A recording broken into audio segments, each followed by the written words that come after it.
Po now sa work ni Nolan, get the one. Park Lanes. Ang ganda dun guys, oh. Yung akala mo ano, yung parang sa Binondo. Binondo Bridge.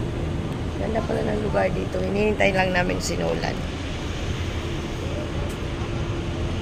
Diba? Pang social yung trabaho ni Nolan kahit construction worker yan.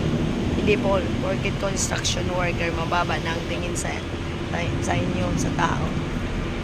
Di ba may mga... Yan ng hagdan. Inaakyat nga daw yan ni Nolan ng hagdan. Sakit. Pag umaga, kasi alas 7 na daw ata yan nagbubukas eh. Yung elevator. Ganyan. Alam mo, ang backer ni Nolan, safety nila dati sa Smart. Nakatrabaho na dati. Ewan ko nasaan banda si Nolan. Umuulan na. Nabutan na kami. Ang ganda doon, guys, oh. Baka may ibang labasan na to? Iwan ko. Hindi, nag-send ako ng picture sa kanya eh. Nag-send ako ng picture. Nag-crying lady ako, guys. Tapos pinoproblema ni Remy Bino. Pinoproblema ni Remy Bino.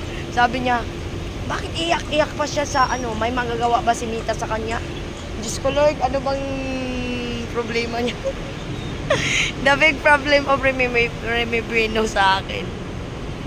Tapos Tots, wag ka Tots. Yung title ng live nakapangalan sa akin.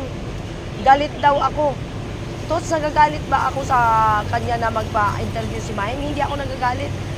Ang kinagalit ko, ang sabi niya, bakit daw, hindi naman daw pera ko yun, pera naman daw ni Astro, bakit daw nangingialam ako? O sino naman yun? Tingnan mo, basahin mo yung title dyan. Mega, di naman ako nakikinig dyan, bahala sila dyan. O, diba? Hoy, Remy Bino, nakakahiya ka, no? Gusto mong sumika, tapos yung title sa akin, wala akong pakialam kung mag-interview ka kay my channel. Ang pinakialaman ko lang, bakit nagsalita ka na, hindi ko pera. Yes, hindi ko pera because I am the manager. And Anwar Lovely is the secretary. Oh my God, Remy Bino, nakakaawa ka. Yung tumanda ka, tapos nangangaway ka, hindi lang pala ako ang nagagalit ka rin kay Anwar, inaaway mo rin si Anwar. Diyos ko, ating, ano bang nangyari sa mundo mo? Ang mundo ko ay masaya. Salamat sa Diyos, nakilala ko si Grandpa. Dahil kay Grandpa, tinulungan niya ang pamilya ko.